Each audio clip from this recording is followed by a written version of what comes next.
In this video, I'm going to share how I've used one light and a scrim to create beautiful flattering light that works on a variety of different skin tones.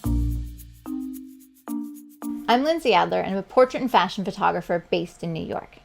Regularly, I do creative shoot days, and on these days, my main goal is just to experiment, to try new lighting techniques, work with new models, test with new creatives like makeup artists and hairstylists. And so on one shoot day, I had several models planned, and these two models showed up, one with much darker skin and one with much lighter skin. And seeing the contrast between the two, I knew I could create a beautiful image of them together. And so that's exactly what we've created here. Now, one of the things that I had to consider is how can I create light that's going to be flattering on both of these skin tones? I know that using a soft light source is going to be the best way to create beautiful flattering light, whether the skin is very dark or very, very pale. And one of the rules of lighting is the larger the light source is compared to the size of the subject or relative to the size of the subject, the softer the light.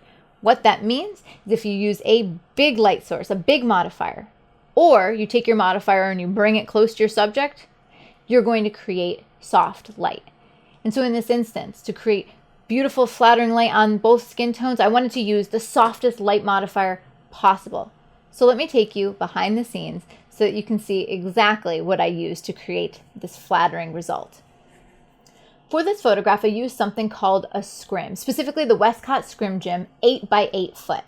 Scrim is really just a frame, and in the front of it is diffusion material. Diffusion material is basically what's on the front of a softbox. When the light hits the scrim, it softens the light and spreads it out and makes it the size of the scrim. So in this case, I'm only using a single strobe, and it is bare bulb, no modifiers on it. So that, of course, is a hard light source. But when it hits the scrim, it spreads out, and it's like having an 8x8 foot softbox, which is a huge soft light source. You'll also note that I've mentioned it's a 3/4 stop diffusion. What that means is basically the diffusion material, it comes in different thicknesses, and those thicknesses each cut light in a different way. So this is the 3/4 diffusion. Here you can see the scrim, and I have it raised up in front and above my subject, and then you see that bare bulb. That bare bulb is at least 3 to 4 feet away from the scrim. And the reason being is if that light is too close, when it hits the scrim, it stays very concentrated. It's not really filling the scrim, which means it's not actually becoming a large light source. Think of it like a bucket of water. If you throw a bucket of water close to a wall or close to a surface, it stays very concentrated. If you back it up and you throw from further away, it has time to spread out. So in this case, by backing the light up at least 4 feet, maybe even more, it gives the light time to spread out and really fill the scrim. The more it fills the scrim, the larger the light source, the softer that light is going to be. Now, before we move on, I want to talk about a little bit of the styling and what was used in this set. You can see that the subjects have hairbands on. These are nothing special. This is not expensive styling. This is something I can buy for $6, $7 online. And I use these very often because I want to have clean lines. I want to hide the hair or really show off the skin tone. So let's actually pop over to the final image so you can see how these played a role in the styling. The subject on the right, the very pale subject, had beautiful, rich red hair. But if I'm creating an image all about skin and skin tones, the red hair is going to be distracting. So by using these brown and tan hair bands, we're actually simplifying the color palette in this scene. So it's very inexpensive to do so. The background I'm using here is Savage Universal paper, so it's a seamless paper background, and the color is cocoa. It's a nice warm brown tone.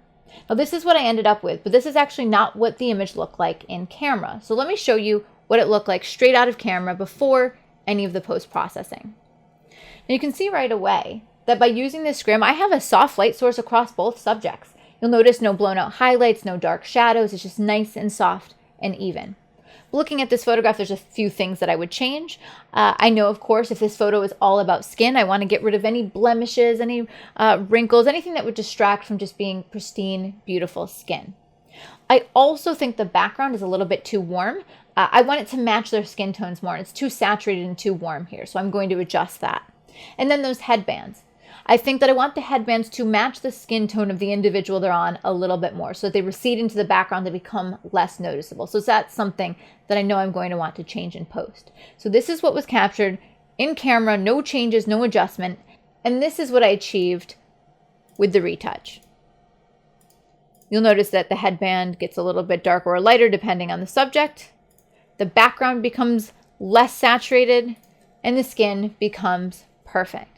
I really like this image as is. It could go in my portfolio just like this, no changes, and I would be happy. But one of the things I like to do is experiment with color grading and additional post-processing to be a little bit more stylized. So with color grading, I can adjust the saturation and the hues and the contrast for a different result. So while I'm happy with this is actually the color grade that I selected.